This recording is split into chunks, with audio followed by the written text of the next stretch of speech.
Hello, আসসালামু আলাইকুম। সবাই কেমন আছেন? আশা করি সবাই ভালো আছেন। আলহামদুলিল্লাহ, আমরাও ভালো আছি।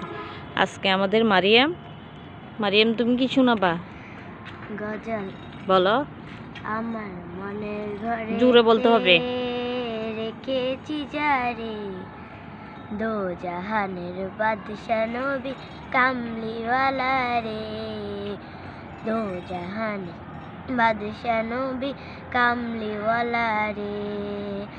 আমার মনের ঘরেতে রেখেছি যারে, তো জাহানের বাদশা নবী কামলিওয়ালা রে।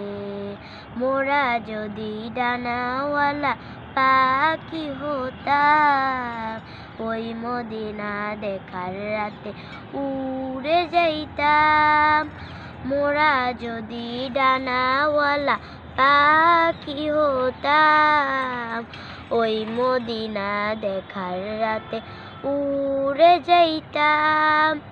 নয়ন নবী দেখতাম আমি নয়ন পারে, দো জাহানের বাদশা নবী কামলিওয়ালা রে, দো জাহানের বাদশা নবী কামলিওয়ালা রে। আল্লাহ হাফেজ। সবাইকে আল্লাহ হাফেজ। তুমি আল্লাহ হাফেজ বলো মা।